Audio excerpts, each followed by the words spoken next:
Le 19 mai 2020, Spotify a annoncé qu'ils ont obtenu l'exclusivité du podcast américain The Joe Rogan Experience pour plusieurs années. Le jour même, le Wall Street Journal révèle le montant du contrat qui s'élève, d'après une source proche dossier, à 100 millions de dollars. Et il y a quelques précédents à ce type de deal. Par exemple, en 2018, Spotify avait déjà conclu un deal exclusif avec le rappeur / podcaster Joe Budden, mais le contrat avec Joe Rogan est clairement une somme record. Et c'est vrai que Joe Rogan, c'est un des plus gros podcasteurs au monde.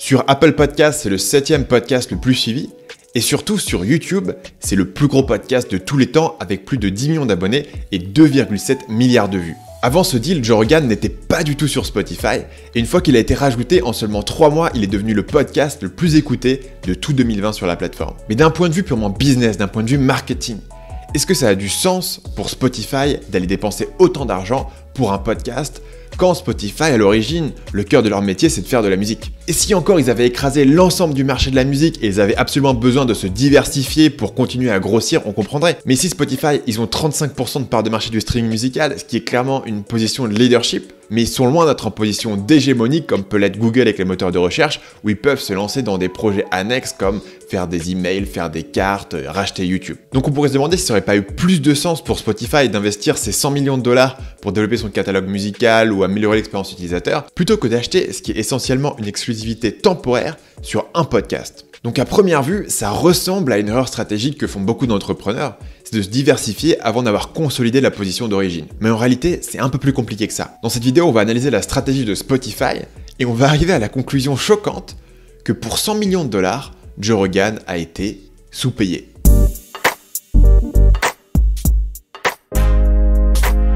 Spotify, c'est un chiffre d'affaires de 6,7 milliards, c'est 320 millions d'utilisateurs dont 144 millions sont payants et c'est 35% du marché du streaming. Mais d'un autre côté, Spotify, ça a aussi perdu quasiment 200 millions d'euros en 2019. Parce que le gros problème de Spotify, c'est qu'ils reversent en moyenne 52% de leurs revenus au label de musique qui possède les chansons que Spotify diffuse. Si vous vous souvenez de ma vidéo sur Netflix, ils avaient à l'origine le même problème. Ils devaient louer les droits de films de séries pour les mettre sur la plateforme, donc aussi gros qu'ils puissent devenir, on allait leur reprendre toute une partie de leur chiffre d'affaires. Et pour pouvoir s'en sortir, il fallait qu'ils trouvent un business model avec un coût fixe qu'ils pouvaient investir une fois et ensuite exploiter ce contenu sur leur base d'utilisateurs sans devoir payer des royalties à chaque stream. La solution pour Spotify, ce serait donc de devenir un label et de produire ses propres artistes. Ils ont tenté d'explorer cette piste en 2018 en proposant des contrats de distribution directement à des musiciens. Donc un artiste pouvait arriver avec un album et signer la distribution directement chez Spotify. Mais assez rapidement, ils se sont rendus compte que cette transition allait être un peu difficile à gérer parce que ça a fait grincer beaucoup de dents chez les majors, donc Sony, Warner et Universal. Et Spotify a finalement abandonné cette stratégie un an après. On ne sait pas exactement pourquoi, mais on peut imaginer qu'il y a eu une pression de la part de ces majors parce que les majors aujourd'hui représentent à elles seules 62% du marché de la musique. Donc Spotify peut vraiment se permettre de rentrer dans un conflit et dans une guerre commerciale avec des gens qui représentent les 2/3 de son catalogue et essentiellement tout l'intérêt de la plateforme. Donc stratégiquement, la relation de Spotify avec ses labels est différente de celle de Netflix avec le reste de l'industrie à Hollywood. Parce que Spotify a une vraie relation de symbiose avec les labels. La plateforme a besoin du catalogue des labels pour être attractif et gagner des clients. Et de l'autre côté, les labels ont besoin de Spotify parce que le streaming les a littéralement sauvés. Mais si on y réfléchit, c'est quand même Spotify qui a tiré la courte paille dans cette affaire. Parce que les labels ont ce système où ils ont des coûts fixes qui sont développés une fois et ensuite ils peuvent exploiter le catalogue musical pendant des années. On sait aujourd'hui que les labels font beaucoup d'argent sur le catalogue musical des années passées et Spotify, lui, doit payer systématiquement chaque année une partie de ce revenu. Donc Spotify est bloqué de ce côté-là, ils ne peuvent pas devenir un label musical. Mais heureusement, Spotify ne se voit pas seulement comme une plateforme de musique, mais comme une plateforme qui veut dominer l'audio. Spotify veut posséder chaque minute de votre temps, vous avez des écouteurs dans les oreilles. Il y a toute une tranche de contenu audio qui n'est pas dominée par ces labels, et c'est le podcast. Puisque Spotify ne veut pas devenir un label pour l'instant, la solution serait d'attaquer le marché du podcast qui prend une part de plus en plus importante dans le streaming audio. Selon le fondateur Daniel Ek, ils sont tombés sur l'opportunité par hasard. What actually happened, because Spotify is a platform, was we started seeing, in my home country, Sweden actually, we started seeing record companies buying podcasts and uploading them to the platform as another revenue opportunity for them to grow. And it resonated really well with listeners. And that was like the first step. And then in Germany, record companies there had massive amounts of rights to audiobooks, which I wasn't aware of. And they started uploading that to the service. And very, very quickly, we went from like no listening to that. And now we're probably, if not the biggest, the second biggest audiobook service in Germany. And this is without our involvement. This just happened by proxy of us being a platform. Pour présenter ça de manière quantifiable, le podcast en 2020, c'est 100 millions d'auditeurs et 24% des contenus audio aux États-Unis. Donc ça donne à Spotify une option de rechange pour se séparer de cette dépendance au label. Et c'est pour ça que même avant le contrat à 100 millions avec Joe Rogan, Spotify avait déjà investi 600 millions de dollars dans le marché du podcast. Ils avaient sorti 196 millions pour racheter The Ringer, un site qui héberge une quarantaine de podcasts consacrés au sport, au film et à la pop culture. Ils avaient racheté aussi Gimlet, une autre boîte de production de podcasts, pour 230 millions, et Anchor, qui est une plateforme d'hébergement de podcasts, pour 154 millions. Et ce qui est intéressant ici, c'est que Spotify développe son catalogue en jouant sur les deux tableaux. Ils ont à la fois les gros podcasts professionnels comme The Ringer et Gimlet, et de l'autre côté, plus d'1 million de petits podcasts indépendants hébergés sur Anchor. Ce qui est marrant avec Joe Rogan, c'est qu'il est un peu entre les deux. Il y a le feeling d'un petit podcast personnel fait par un gars chez lui, et d'un autre côté, il y a l'audience d'une énorme boîte professionnelle. Mais la grande différence entre ce deal et ceux que je viens de vous citer, c'est qu'ils n'ont pas racheté l'entreprise de Joe Rogan. Ils ont juste pris une exclusivité temporaire pendant quelques années. Alors pourquoi est-ce que Joe Rogan est aussi spécial, et pourquoi est-ce qu'il vaut aussi cher ?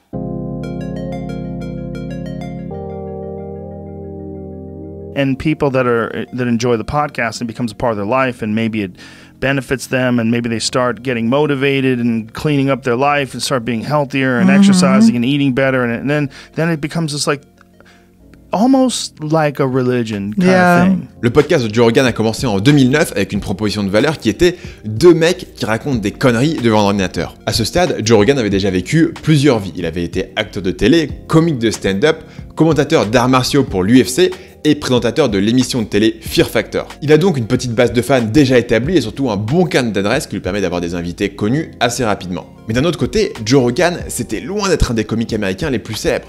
C'est vraiment le podcast qui l'a propulsé au premier plan. À titre de comparaison, l'animateur de Fear Factor en France, c'était Denis Brognard. Un gars connu, mais j'ai pas l'impression qu'il y ait une quasi-religion qui soit construite autour de lui, et c'est parce que Denis Brognard a pas passé des milliers d'heures à vous raconter des choses autour d'une table sur un podcast. Ce qui fait qu'en un sens, Joe Rogan était pile poil au bon endroit au bon moment. Il était juste assez connu pour se dire que ça serait marrant de faire un podcast pour ses fans et que les gens allaient l'écouter, mais pas encore assez connu pour avoir quelque chose de mieux à faire de son temps. Par exemple, on imaginerait mal des poids lourds de la comédie américaine comme Jerry Seinfeld ou Chris Rock ou Dave Chappelle lancer un podcast en 2009. C'était trop marginal et les perspectives de monétisation étaient trop lointaines. Surtout que Joe Rogan ne respecte pas les règles intuitives qu'on aurait pu se donner de niveau marketing sur un podcast. On a des experts qui vont nous recommander de faire des podcasts entre 25 et 30 minutes parce que c'est le temps moyen que les Américains mettent pour aller au travail. Mais Joe Rogan va faire des podcasts qui durent 3 heures. Pareil, dans le milieu du web marketing, on vous dit souvent il faut vous spécialiser, choisir une niche, devenir un expert, mais les invités de Joe Rogan n'ont rien à voir les uns avec les autres. Il va recevoir des intellectuels controversés comme Jordan Peterson, des sportifs comme Mike Tyson, des entrepreneurs comme Elon Musk et des artistes comme Kanye West. On peut avoir l'impression que la ligne éditoriale de Joe Rogan n'a aucune cohérence. Mais en réalité, Joe Rogan a une ligne éditoriale. C'est juste que cette ligne éditoriale, c'est lui, c'est ses envies et c'est sa quête personnelle.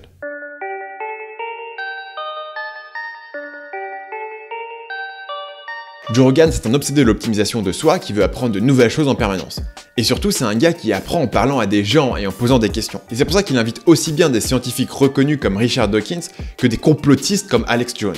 Mais une des forces de Joe Rogan, c'est qu'il publie beaucoup, il publie 3 épisodes par semaine, donc vous allez forcément trouver quelque chose qui vous intéresse dans le tas. Donc si vous n'avez pas envie d'écouter les délires complotistes de Alex Jones pendant 3 heures, c'est pas grave, parce que le catalogue de Joe Rogan contient plus de 1500 podcasts. Si vous êtes fan d'un auteur, d'un comique ou d'un intellectuel américain, il y a des bonnes chances que son interview la plus en profondeur soit chez Joe Rogan. Et comme cet épisode durera 2 ou 3 heures, vous allez passer pas mal de temps avec Joe. Surtout qu'il a un style d'interview très particulier où il parle quasiment autant que ses invités pendant les podcasts. Du coup, même quand les invités viennent pour promouvoir un livre ou une chaîne YouTube ou un film ou une entreprise, franchement, ils n'ont pas le temps d'en parler pendant 2 heures entières.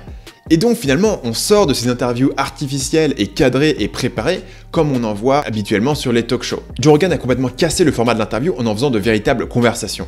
Il va donner son avis sur absolument tous les sujets qui l'intéressent. Parfois le meilleur est pour le pire, parce que parfois il parle de sujets sans bien les connaître.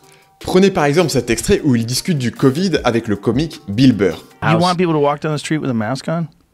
Let's not start this, Joe. Do you though? Let's not start this. Okay. Let's start it. I don't want to start this bullshit. I'm not going to sit here with no medical degree, listening to you with no medical degree, with an American flag behind you, smoking a cigar, acting like we know what's up. Better than the CDC. Mais le fait qu'il soit prêt à parler devant des millions de personnes d'un sujet dont il n'est pas vraiment expert, c'est pas un défaut de Joe Rogan. C'est une force, parce que ça lui permet régulièrement de changer d'avis, d'avouer qu'il ne sait pas, qu'il a eu tort, et de démontrer du coup une certaine honnêteté intellectuelle. Et son audience sait que sur son émission, il n'y a aucune langue de bois, et pas vraiment d'autocensure. Et surtout, comme on l'a vu dans cet extrait, il n'a pas peur de rire de lui-même. Donc Joe Rogan, c'est une combinaison de choses incroyables. D'un côté, c'est un mec qui fait des arts martiaux et qui est le plus gros commentateur de MMA aux États-Unis. There's a rear naked choke with the palms touching the back of the head, which a lot of people opt for because you don't have to make as much space for the arm. You can get back there, you can grab that head, but the real way to do it is like this. The real way to do it is a karate chop, where you go to the back of the neck with a karate chop, and once you have that in place, then there's this crazy leverage, and it just squeezes the fuck out of someone's neck. Mais c'est aussi un mec qui pratique la méditation et qui prend des drogues psychédéliques pour rentrer en contact avec son inconscient. For sure, you learn a lot about yourself when you do those experiences. I learned a lot about myself. I learned a lot about how I interact with people. I saw negative thoughts like expressed as like this dark green and black, like twisted sort of pattern. And then when my thoughts went positive, it blossomed like the most beautiful flowers you can imagine. It was crazy. It was literally a lesson in thinking toxically. Joe Rogan, c'est le genre de mec qui chasse avec un arc et qui cuisine lui-même la viande des animaux qu'il a tués. Mais d'un autre côté, c'est aussi un mec qui s'intéresse aux nouvelles technologies et qui roule en Tesla. Joe Rogan, c'est un gars qui connaît toutes les stars, mais qui n'a pas peur de donner son avis quand il discute avec des scientifiques qui enseignent à Oxford ou à Harvard. C'est l'idéal masculin 3.0 qui vous embarque dans sa quête d'optimisation personnelle faite de musculation et de champignons hallucinogènes. Aucun autre créateur de contenu ne concentre autant de centres d'intérêt différents répartis sur autant d'heures de conversation. Pendant les milliers d'heures de podcasts qu'il a enregistrés, Joe Rogan a construit son aura au point de devenir une marque unique. C'est le mec qui a le pouvoir de faire chuter le cours de Tesla de 3 milliards de dollars en offrant un joint à Elon Musk en direct dans son podcast. Joe Rogan incarne le rêve caché de nombreux hommes, d'être à la fois viril mais cultivé, de savoir se battre tout en étant spirituel, d'être drôle sans jamais passer pour un guignol. Ça fait de lui une icône lifestyle. Il n'est pas juste célèbre, il a une influence énorme sur son public. Joe Rogan, c'est le Kim Kardashian masculin. Personne d'autre ne peut le remplacer. Et c'est pour ça que Spotify a besoin de lui.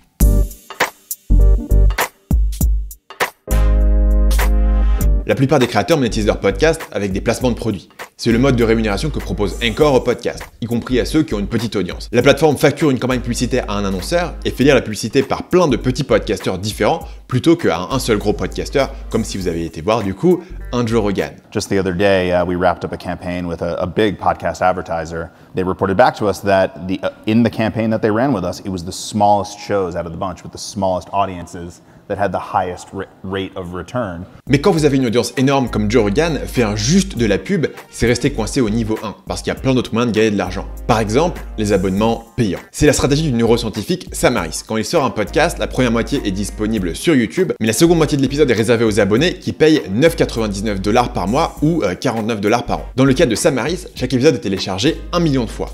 Donc pour faire un calcul simple, s'il arrive à convertir 20% de son audience, ça fait 200 000 abonnés payants. Et la fourchette basse, si chaque abonné prend la version économique qui revient à 4,17 $ par mois, c'est que Sam Harris gagne environ 834 000 $ par mois, soit 10 millions par an. Avant son arrivée sur Spotify, Joe Rogan avait environ 12 millions d'abonnés. Donc s'il appliquait les mêmes tarifs que Sam Harris avec le même taux de conversion qu'on a supposé à l'instant, le modèle par abonnement lui rapporterait à lui seul 120 millions de $ par an. Et si on baisse largement notre supposition en termes de taux de conversion, s'il ne convertissait que 5% de son audience, Joe Rogan pourrait quand même en tirer 30 millions de $ par an. Ça devient intéressant, surtout quand on se rend compte qu'en migrant de manière exclusive chez Spotify, Joe Rogan va perdre une partie de son audience et surtout il va perdre une partie du contrôle sur son audience. Spotify, ça représente seulement 32% du marché du streaming, donc en théorie, il perdrait 2 tiers de son audience en passant chez eux. Évidemment, une partie des gens vont venir le suivre, mais ils vont pas tous prendre la peine de changer de plateforme et ils vont pas tous prendre la peine d'ouvrir Spotify régulièrement si Joe Rogan est le seul podcast qu'ils écoutent sur cette plateforme. Alors bien sûr, les fans durs de dur vont le suivre,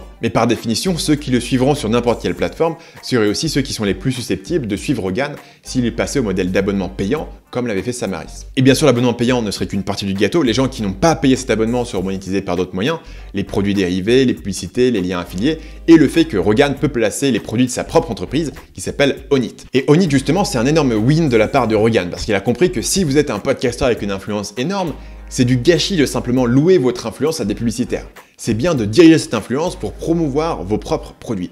Donc il a son entreprise, Onnit, qui vend des suppléments alimentaires, du matériel de musculation et des vêtements de sport. L'auditeur qui n'a pas envie de payer 10 € par mois pour accéder au contenu exclusif de Rogan peut acheter des produits Onnit. Et bien sûr, si l'audience diminue parce que c'est devenu exclusif à une seule plateforme, Spotify, eh ben ça fait un petit peu du mal à tous les autres business qu'il aurait pu construire sur le dos de cette audience. Donc ce petit calcul que je vous ai montré, c'est moi qui l'ai inventé, il vient d'un investisseur qui s'appelle Andrew Wilkinson et qui estime, dans son propre calcul, que dans le pire des cas, Rogan gagnerait 110 millions de dollars par an en restant indépendant et que ses revenus pourraient monter jusqu'à 334 millions annuels grâce à des modèles de monétisation plus directs qui ne passent pas par Spotify.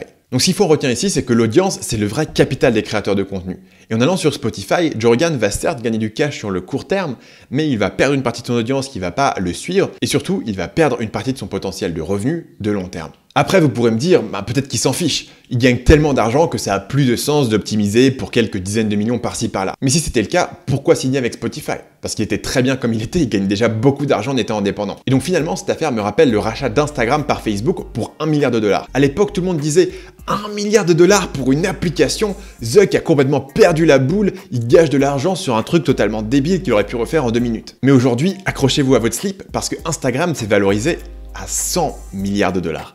Donc c'était littéralement le meilleur deal du siècle. Et donc je pense que dans le cas de Joe Rogan, beaucoup de gens vont s'écrier 100 millions de dollars pour l'exclusivité d'un seul podcast.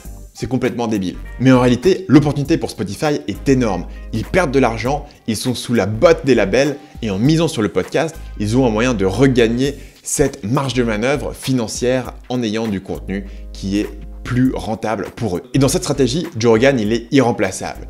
Il a une marque, une notoriété, une influence qu'ils ne peuvent trouver nulle part ailleurs. Ils sont obligés de payer pour ça. Et donc aussi choquant que ça puisse paraître, 100 millions, c'était pas cher payé.